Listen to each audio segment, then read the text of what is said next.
My name is Jeff Brand, and I'm here with Tom Kalusic, and we are residents of Waterlefe and also co-leads for the Community Emergency Response Team. Today, we'd like to discuss how to prepare for a hurricane, so let's get started. What is CERT? Community Emergency Response Team volunteers are here to assist when first responders are not available. In most likelihood, we expect that the first responders are going to be overwhelmed providing support to the beach areas. And so we have volunteers from the neighborhood who are here to provide support to you as residents. What do? The first thing we do is provide search and rescue capabilities, assessments of property damage, and then provide that information to first responders as soon as they show up. What don't we do? We do not go out in the middle of the storms. We do not go out at night. We don't go out if it's not safe for the volunteers to go and do search and rescue. Our goal is to provide oversight and information to the first responders when they're not available. It's your responsibility for your family to be prepared for the storms. Hurricane season traditionally starts the 1st of June and runs through the end of November. This year, the National Hurricane Center has predicted greater than normal storms. So we're expecting somewhere between 13 and 18 named storms, of which we can have up to 8 to 10 hurricanes. This is going to be a very different year for us because of the COVID-19. You need to plan ahead for what you would normally do in association with preparing for hurricanes. Supplies will probably not be available as you would regularly see them. Workers may not be as available, so planning well in advance, getting your things scheduled, will provide for your families and make it much easier for you to get through a hurricane season. Most of the things that the CERT team focuses on is the manatee guides for preparing for hurricanes. Most of you have this copy, which is last year's copy. This is the new copy that just came out. Both Tom and I will have these available on our front porches for you to swing by anytime you want, and our addresses will be on the CERT website. You can also download these from mymanatee.org, and we will also have a link at the CERT website on waterlefemembers.com. This is a guide that you want to make sure you have, and it is wonderful for you to be able to go through and read the various parts. It's very informative. It has everything from where the evacuation zones are to how to prepare for hurricane, what you do in post-hurricane, and then what you do in evacuations. Also lists all the shelters available, and it's a very, very useful tool. Next, I'd like to talk about how to prepare your home. If you have storm shutters, then you need to make sure that you have checked those panels out prior to the start of the season. If there are bolts or attachments, make sure you pull those out. I highly recommend you assemble one window or two to make sure that everything fits. And if not, then you have plenty of time to be able to get the parts necessary to help you. Another good thing to do at this point of the year is trimming your trees. We have a lot of big scrub oaks that have big canopies on them. I recommend every 2 to 3 years to have a professional tree trimming service come in. They'll thin out the crown, they'll bring up the branches from below, and that will make a lot less risk for your home in case of high winds. For palm trees, they recommend that you do what's called a hurricane cut, which is a 10 to 2 degree cut. It doesn't hurt the palm trees at all, and it reduces the wind resistance on the palm trees, and again, protects your home. Another thing you want to do as a storm is announced and is becoming more apparent that it's going to come to your home is you want to look at anything you have outside. If you have outdoor patio furniture, grills, anything hanging on walls, all those things need to come down and be stored either in your garage or somewhere on your lanai. A lot of people are putting new hurricane screens in their lanai that you can create a safe room outdoors. You can move all that furniture in. It's protected from the wind and it's protected from the rain. The next thing I'd like to talk about is your pool. Most people have a self-draining pool, but if you don't, then I recommend that you put a hose onto your pump to be able to let you pump out water during the storm as long as you have power. The other recommendation is to turn off your topside skimmer, lower the water level 2 or 3 feet, because most hurricanes are going to bring anywhere from 18 to 36 inches of water. So you want to prevent a flood condition on your lanai by having that pool level reduced. A second thing you want to do as you prepare for a storm coming is when you secure your garage door, make sure you remember you have the bolt locks inside. It's just a very easy turn on the handle. This allows you to get 2 more secure points on your garage door. And it's very, very important that you make sure the garage door stays closed during a storm. Because if you lose the garage door, it's most likely you're going to lose your roof too because of the overpressure in your home. So that's extremely important. The last thing I'd like to talk about for your house preparation is you should designate a safe room ahead of time. There should be an area where you have no windows or very few windows, where you have good structure like a cinder block wall. In my house, that's our dining room. It butts up against the garage door.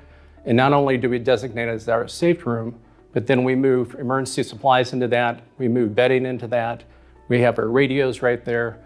Thus that if we can't get to any other parts of our home due to damage, we have everything that we need to do to be able to survive and also communicate to the outside. It's extremely important you designate a safe room if you're going to stay in your home. Now, a couple tips to do as the storm approaches is if you're staying, then lower your air conditioning down to its lowest point, close all the drapes on your windows, and keep your house as cold as possible. Because once you lose power, as long as you don't open those doors, then you will have the capability to keep your home cool for at least another 24 hours. Another good point is to turn the temperature down in your freezer and your refrigerator. This also keeps your food cold longer. If you leave, there's a good trick. Take a cup of ice, set it in your freezer, and put a quarter on the top of that. If you come home after the disaster and you find that the quarter is down at the bottom of the cup, the ice is refroze, that tells you that your food is probably spoiled. Another very important thing to do ahead of time is make sure you have copies of your important documents. Anything from your birth certificates to your passports, your insurance policies that cover both hurricane and flood. You need to have those readily available to you because you may or may not be able to get to your insurance agent. That way you'll know right away who you need to contact and have those sealed in a waterproof bag so they're easily transportable. So next I'd like to talk about how to prepare your family if you are going to be staying in your home. Plus, in case you evacuate, you need to be able to have supplies for yourself and your family. But what the recommendation is to have at least 7 days of supplies for you and your family. What does that mean? You need to have at least a gallon of water a day for everybody in your home. So for a 7-day evacuation or a 7-day emergency, then you're going to need 7 gallons of water a person. Again, good tricks of the trade. You don't know how long your water is going to run or not. Fill up all the bathtubs you have with water. That's still potable water you can use. If you have a pool and we lose sewer capability, you can still take buckets of water from your pool, pour it into your tank. You can still flush. If you have gas, natural gas for your stove, you can still light that even though you don't have any electricity, and you can still cook in your house. Or you can use your outdoor fire pit to be able to have capability for cooking, things like that. But you need to be prepared that you're not going to be able to cook food. So what does that mean? You want non-perishable foods, cans of tuna fish, but that all takes room. So if you're going to pack your car, you also need to remember what are the most essential things we need to take. I'm going to talk about a few things that I think are real musts for either being on the road or if you stay at home. And to me, the most important thing is this. This is an emergency radio. Why is that important? Well, during Irma, we had radio and television through almost about 5 o'clock the evening of the storm. So that was great for us. We were staying informed all the time where it was to track the storm. This radio we used for the rest of the time. And what's nice about this radio is it has both batteries, it has a solar panel capability, and it has a hand crank. It also serves as a charger. So you have a USB port on the back that allows you to plug in your phone and charge. It also has an emergency flashlight. So for a small tool like this, it works really, really well. And I'm telling you, you really want to keep informed at the height of the storm. So this is an excellent thing to have. Another thing we used quite a bit was an LED light.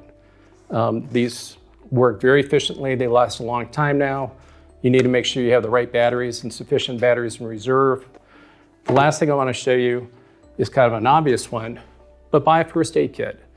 You don't know what kind of injuries you may sustain. Again, hopefully if you're in your safe room, you won't have any injuries, but if you don't have medical supplies with bandages and things that you can use to help your family, then you're already behind the eight ball. If you are planning on traveling, or even if you're staying at home, things that you want to do, you want to fill up your car with gas and keep it filled as much as you can. Your car is also a resource. Even though you may not be driving it after the storm is over, you can use it as an aid station for the air conditioning to cool yourself off. You can tap fuel out of your tank if you need it for your generators. You can plug your cell phones in and recharge them that way. So your car is also an excellent tool. Make sure you get cash. ATMs and all those will not be available. Again, we anticipate anywhere up to a week that those resources may not be available, but you may still need cash to go buy things. One of the many questions that I've been asked since being a code lead for CERT, and we've been doing this for about the last 7 or 8 years, is, do I need a generator? Well, that's really up to you. But if you're going to get a generator, the first thing you need to do is figure out, what do I want to power? If I want my whole house to be powered up like normal, in other words, I want my air conditioning, I want my television, then a whole house generator is what you need. They run on natural gas. They're obviously the most expensive option, but they give you a full house capability. That's not something that you can get right before a storm. So that's what you want for your family. Then highly recommend that you plan for that in the off season so that that could be installed properly for you. Another option for you is a portable generator. When I did the assessment for our home, we felt we needed to be able to run the refrigerator to keep the food cold. We needed to have a couple fans to circulate air in the house, and we needed the coffee pot. That was mine. So you really just add up the number of watts you need. A refrigerator typically runs between 750 and 800 watts. A light, you all know about the light bulbs, 60 watt, 70 watt bulbs. Add up all those number of watts and then figure out what generator size you need. The generator size we got was about 8,500 watts, which gives us more capacity than we wanted. Then you can do two things with that.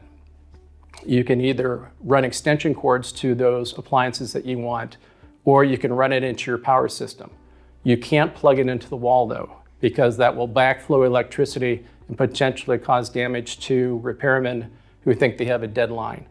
So if you plan on having it plugged into your home, you need to have a certified electrician come to your home, prepare a separate panel that will allow you to be able to do that.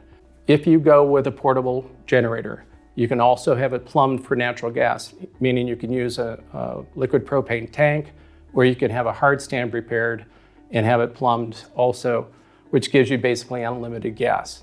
If you're planning on using your generator with gasoline, then you need to plan on having at least 3 or 4 reserve tanks of gas. And then I recommend you only run your generator every 2 to 3 hours and then let it sit for 3 to 5 hours, because the refrigerator especially will stay cold unless you're opening it. So all you need to do is power those things for a couple hours every 4 or 5 hours, and that will then stretch out your gasoline supply a lot more. Typically, having 2 or 3 tanks of gas will allow you to run for about a week or so without having to get additional fuel. Okay, let's now get into a little more detail. Jeff has reviewed the purpose of CERT, having a family disaster plan, having all of your supplies, and he's given us tips for preparation. Your motto should be to be prepared for the worst, but hope for the best. So, bracing for the storm.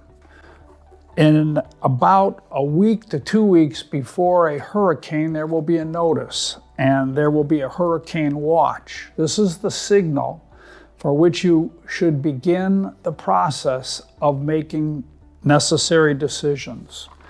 A hurricane watch is the first step, and this usually will be, again, 1 to 2 weeks ahead of time.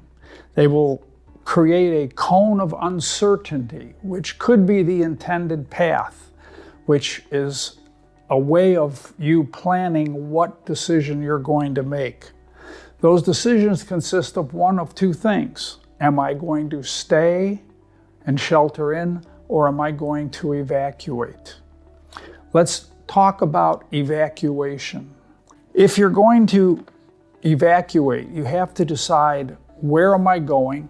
What is my route? Am I going to go to a county shelter? All of those decisions and helping you to make that decision are in the planning guide. As of now, Manatee County is recommending that if your home was built after 2002, they recommend that you plan on staying and sheltering in the home and being prepared, as has been already talked about.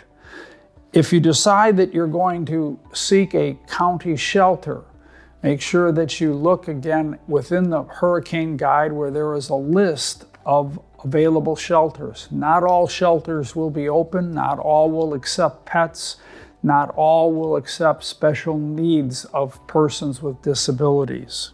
If you decide that you're going to shelter in place, meaning staying within your home, be aware that should the county issue a mandatory evacuation based on the evacuation zones that are identified in the guide, then you're obligated to go. It's in your best interest. So be aware of those zones and the impact it may have on your original decision of staying or evacuating. If you do shelter in place, step one is you have already prepared your family disaster plan. Review that. Assemble, reassemble, update, and resupply your disaster kit for 7 to 10 days. Secure your home, as again is identified in the hurricane guide. Making a pet plan. We don't want to forget that part of our family. So it's important that you prepare exactly a plan for that.